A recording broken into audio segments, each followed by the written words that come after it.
Sometimes when an actor or actress leaves us too soon, and a franchise or TV show they were a part of continues on without them, it'll stop for a few moments to give a tribute and send off to both the character and the actor slash actress who played them. Most often you'll find that kind of thing in soap operas because they tend to be very long running, making the death of certain cast members almost inevitable. But today, I'd like to discuss a movie I saw recently that worked as the perfect tribute and send-off of both one of its main characters and the widely beloved actor who played him. And that movie is Ghostbusters Afterlife. And please beware, there will be major spoilers ahead. So if you haven't seen this movie yet, please do yourself a favor and click away now.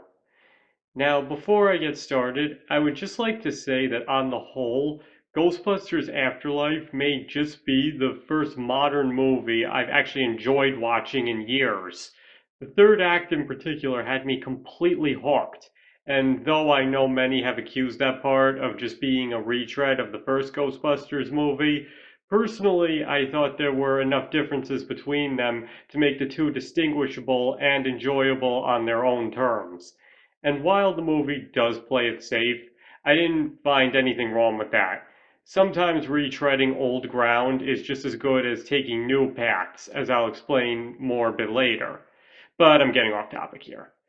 Okay, so as all of you watching this video probably already know, Harold Ramis, who acted and directed in many movies, including playing Egon in Ghostbusters, died in 2014.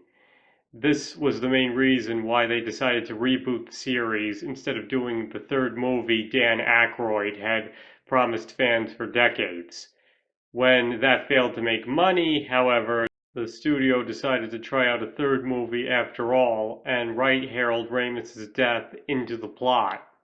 Now, the reason I believe this movie to be the perfect tribute is they could have easily simply mentioned that Egon had died, and after a short funeral or flashback to the funeral and a few moments of reflection, really could have done any movie they wanted to. And while that still would have been a good tribute, that's not what they did. Instead, they wrote the whole movie around Egon, to the point that he is most definitely the main focus, and everything in the plot revolves around. From the fact that his children and grandchildren are the main characters, to the fact that the solution lies in the traps that he had set, everything ties back to him.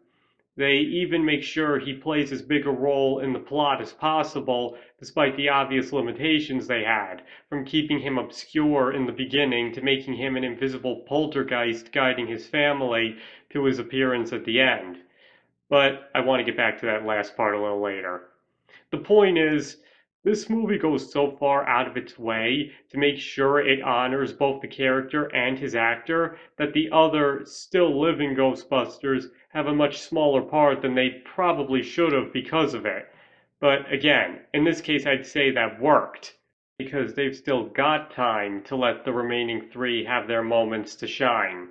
This was really their last chance with Egon, and let me just say, they didn't waste it.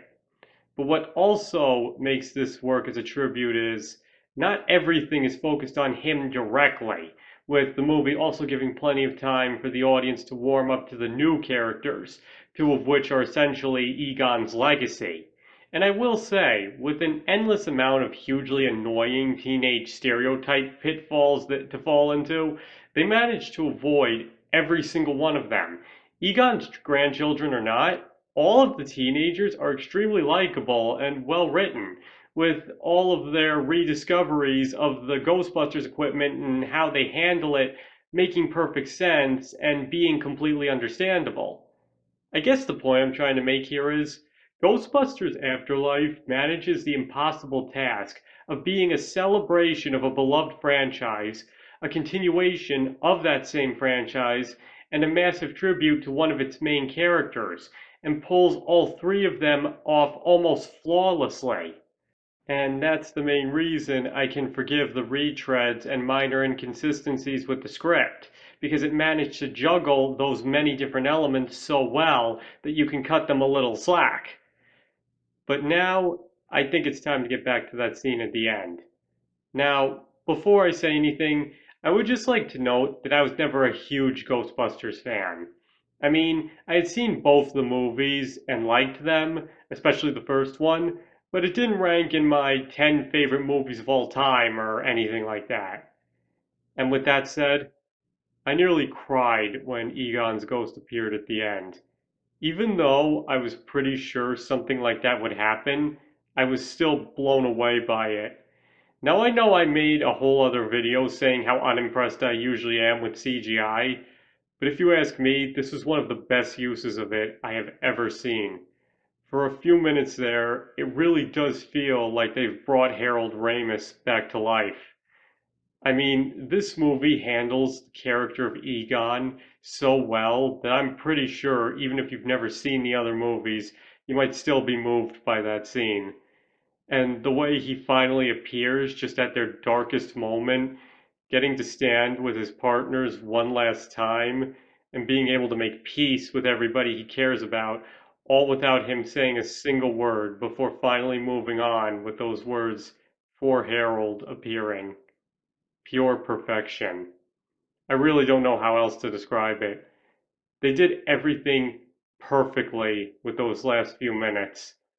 I honestly don't think there could have been a better send off to Harold Ramis or his character, especially by not having him talk. And I'm sure it was one he would have been very proud of. If you ask me, people should take notes on this movie for how to give actors and characters the send offs they deserve. There have been other great ones too, don't get me wrong, but I'd still say that this was one of the best I've ever seen. Okay, so to sum up, Ghostbusters Afterlife may not be the perfect film or sequel, but it is the perfect send-off to the character of Egon and his actor Harold Ramis. Their decision to center the whole movie around him and his legacy was the perfect way to honor him, and more than makes up for any problems the script may have had. And most importantly, it not only nailed the ending in regards to him, but may have just elevated the rest of the movie because of it. Like I said before, I'm sure it's an ending Ramis would have been very honored by, and one I know I would be very proud of in his place. Because through this movie's dedication to both Ramis and his character, the people behind the scenes proved just how much they cared about him and believed he was such a great man that he deserved such a poignant tribute. Okay, that pretty much wraps up this video. And sorry if I overdid it a bit, but frankly, I was just really moved by that ending and wanted to give it proper credit. But now it's your turn to tell me. What do you think? Do you think Ghostbusters Afterlife gave the perfect send off and tribute, or have you seen other things that you believe did it better? Please feel free to discuss in the comments below. And even though it's not relevant to anything in this video, I would just like to state that I thought those little Stay Puft Marshmallow Men were absolutely adorable and were so cute I wouldn't have minded if they had made a whole separate movie of just them destroying the grocery store. You are free to disagree with that, but I just wanted to get that off my chest. Alright, anyway, sorry about that. Thank you all for watching. I always greatly appreciate it, and I hope to see you all next time.